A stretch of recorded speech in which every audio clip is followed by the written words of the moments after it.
Seguimos falando sobre o presidente Lula na cúpula do Mercosul, agora com o professor Alberto Pfeifer, coordenador do Grupo de Análise de Estratégia Internacional da Universidade de São Paulo. Professor, muito bom dia, prazer tê-lo conosco.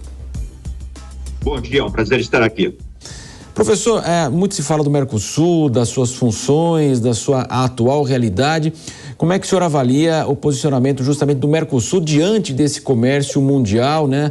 Nós tivemos aí nos últimos 30 anos um forte crescimento lá dos países asiáticos, Estados Unidos, Europa direcionaram sua produção também para lá, das suas empresas.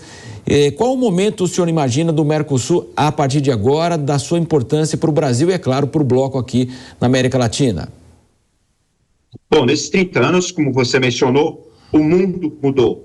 A ascensão dos países asiáticos, em especial da China, como grande comprador de produtos básicos, de energia, de alimentos, e como grande ofertante de produtos manufaturados, alterou a lógica produtiva do mundo. Nesse sentido, o Mercosul, quando foi concebido lá atrás, no começo dos anos 90, a ideia inicial é que fosse uma plataforma de exportações industriais, integrando os nossos 4 países, Brasil, Argentina, Uruguai e Paraguai, para que a gente tivesse um mercado um pouco ampliado, atraísse investimento estrangeiro, fortalecesse a indústria nacional e pudesse competir no mundo, principalmente com o bloco da América do Norte, liderado pelos Estados Unidos, e com o bloco europeu, União Europeia. Então, a ascensão da China, em particular, alterou essa lógica. Hoje, o Mercosul, passados 30 anos, é mais um fornecedor de commodities, de produtos básicos, minérios, petróleo, produtos agrícolas. E, nesse sentido, a ideia da integração dos mercados perde um pouco da sua força, porque os países são, de maneira autônoma, fortes nessa produção. O Brasil, a Argentina, Uruguai e Paraguai não precisam se integrar, tem algumas vantagens logísticas dessa integração, mas não produtivas, propriamente ditas. Então, perdeu-se um pouco daquela dinâmica inicial do Mercosul, nós não conseguimos gerar agendas novas, pelo contrário, houve uma ideologização do bloco a partir do ingresso da Venezuela, feito de modo prematuro, e que, de certa maneira, transformou uma agenda que era econômica numa agenda política. E é isso que caracteriza o Mercosul hoje, um agrupamento mais político do que econômico propriamente dito. Professor Alberto Pfeifer, agora a pergunta do nosso comentarista Cristiano Vilela. Professor, bom dia, satisfação falar com o senhor aqui na Jovem Pan. Professor, como o senhor vê a possibilidade que se fala muito nos últimos dias de um possível futuro retorno da Venezuela ao Mercosul?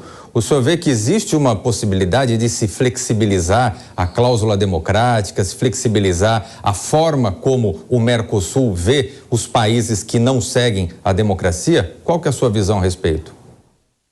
Bom, a Venezuela nunca ingressou plenamente no bloco porque ela não cumpriu os requisitos mínimos do ponto de vista econômico e comercial. Esse é o ponto, né? A questão da cláusula democrática também presente, mas é secundária a isso. Para você fazer parte de uma zona de livre comércio, de uma união aduaneira, você precisa praticar a mesma tarifa externa dos demais parceiros, com relação a terceiros mercados. Quer dizer, hoje o Mercosul funciona da seguinte maneira: o que eu importo como Brasil paga a mesma taxa, a mesma tarifa de importação que a Argentina, que o Uruguai e que o Paraguai, quando ingressa no bloco. A Venezuela não fez isso, ela não harmonizou os seus impostos de importações conforme o que os demais países do Mercosul fazem.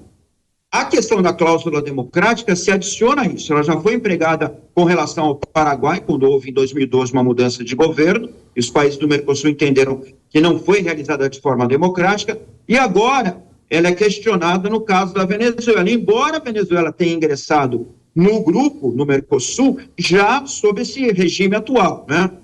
Então, essas duas questões se adicionam para trazer questionamentos quanto à participação da Venezuela. Seria muito, eu diria, improdutivo, do ponto de vista da imagem, da percepção do Mercosul, o retorno da Venezuela como membro pleno. Não é um país que pratica as regras da economia de mercado e é um país, para dizer de uma maneira metafórica, extremamente questionado quanto à sua afiliação aos ideais democráticos. Então, seria bastante contraprodutivo no sentido de fortalecer o Mercosul como um destino de investimentos. Eu considero um passo muito sensível se esse for o encaminhamento da reunião sendo realizada atualmente. Dentro dessa pauta, né, professor, lá na Argentina também está o acordo, né, do bloco com a União Europeia. A gente falava no começo dessa mudança total de realidade, né, econômica, mundial, produtiva, né, de exportação, importação. O acordo começou lá em 99, agora está sendo a possibilidade de uma finalização, portanto. Como é que o senhor avalia também? O Mercosul deveria fazer? O senhor falou um pouco também sobre isso. Hoje os países estão de uma maneira autônoma aí, conseguindo até melhores resultados.